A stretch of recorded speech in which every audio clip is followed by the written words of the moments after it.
because we do a lot of team-based work, we like to have team-based interviews. So we usually put together a panel. Depending on the position, it can be anywhere from 3 to 5 people doing the interviewing. And we strive to include folks with varying titles in different levels of the organization because we want balanced feedback about the candidate who's applying for the job. We ask them to think about things like cultural fit as important, if not more, than actual skills for the job, because we want to have people who can subscribe to the culture and aspire to our vision, which is to work together to make our communities the healthiest in America. And so for us, teamwork, collaboration are really important aspects, very important skills to have for people coming in. We like behavioral-based interview questions. I don't know how much you know about behavioral-based interviewing, but it's a way that you ask questions that get the candidate to tell you a story. And it's based on a past experience that they might have, but there's always kind of a question behind the question. Yeah. And I did print off a list for you that you can look at that we use for program managers. Yeah. But just to give you an example, we might say something, tell me about an experience working in multiple ongoing tasks in a fast-paced environment. How were you able to stay positive in a stressful environment?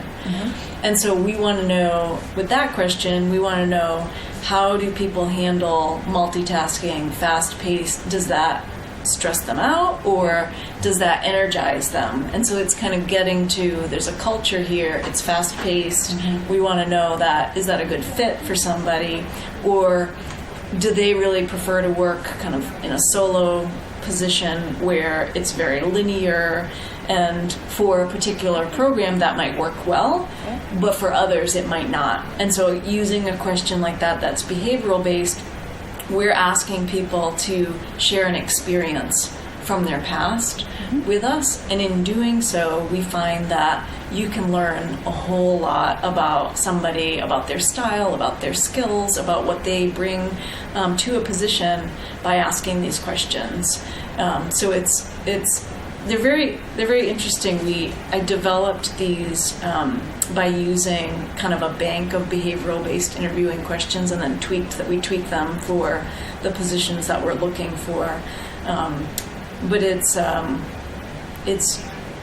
very interesting how few questions you need to ask before you get a lot of information, and usually we can tell pretty quickly whether we're going to ask them to a second interview or not. We have everyone apply online with 3 writing samples, and it's okay to use stuff you wrote for school as long as you wrote it by yourself, not a group project. They don't have to be long. If you don't have them, if people who have been out of the school environment for a long time, like, well, what do you want? It's like, well, did you write a memo to your boss? Anything. It doesn't have to be long. Short is actually good sometimes. They apply online. We review the applications against the activities that are needed and the skills we expect, and work to a short list of people we're interested in potentially interviewing. We use competency-based position descriptions, so all of our positions are tied to the Council on Linkage's public health competencies. So we tell you in our ad whether it's Tier 1 or Tier 2. We almost never hire a Tier 3, usually get promoted to Tier 3. But all the position descriptions are tied to those, and we have clear guidance for the managers once people are in as to how they progress and improve on that scale. But for evaluating new applicants, we have competency-based positions. So they need to show us what they can do. So the resume starts that, and the cover letter is very important. The writing samples obviously can rule you out right away, but they don't determine who wins. And so then we will conduct typically about 5 interviews with the best candidates. Sometimes we'll do a few more. We rarely will do fewer unless we had somebody in mind ahead of time. But typically we'll interview 5 people the first time out and then have follow-up interviews with 2 others. Potentially, well, not 2 others, but 2 or 3 of those, depending. Usually, sometimes there's a real standout, but you never want to just take the standout, so there's always a second person. Yeah. And that's often been very important, either because the standout didn't turn out to be so great or because they said no, and then you have to go to your second choice, and you know, you usually end up with the right person, even if you didn't realize it when you started. Yeah. It doesn't always happen, but it generally does. I would say one thing we do that a student in particular might not be aware of, although with Muskie you get so many people who are already working in the field that it's a little different than folks who go from college to grad school and don't work in between. Yeah. But in general, we always try to ask questions that have people giving us examples of when they've demonstrated certain skill sets. So we don't say, what are your 3 best qualities, or some of the traditional questions. It's really more, can you give us an example of a time when you were working with a supervisor that you really didn't like, but you had to find a way to deal with the situation? Yep. Or can you give us an example of this? Or can you tell us about a time when you did that? Because we want them to draw on their experience and explain to us what they have done in real life. And that's far more important than some of the general characteristics they might think of themselves as having, or that somebody else might say they have.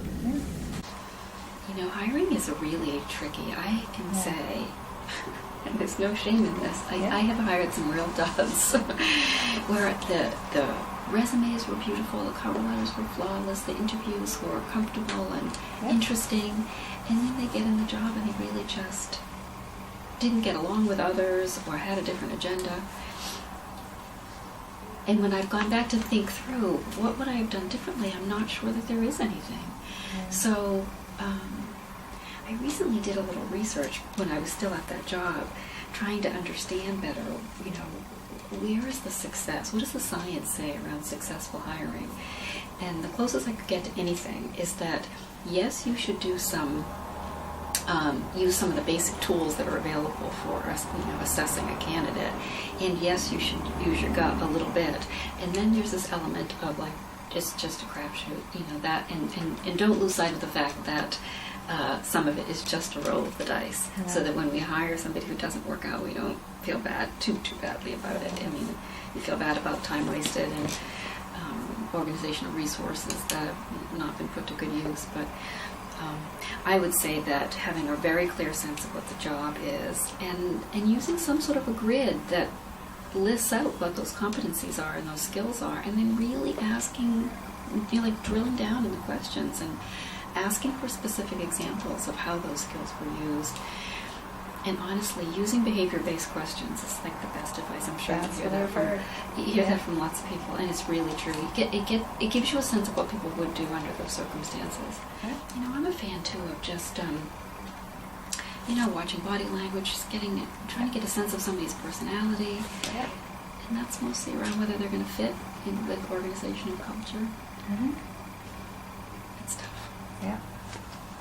I think the biggest thing about hiring is that there are state and federal laws that you have to comply with. And so depending on the size of the organization, there's probably not a lot of flexibility about different things.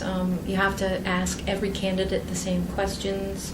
And so the first thing would be to find out what that process is and be comfortable and understand the things that you're not supposed to ask. And then really thinking about, because even though there's a standard set of questions, oftentimes, you know, it's a conversation and you need to ask some follow-ups and think about what it is you need to understand to determine whether this is the right match or not. And thinking about what skills can be taught and which skills can't be taught.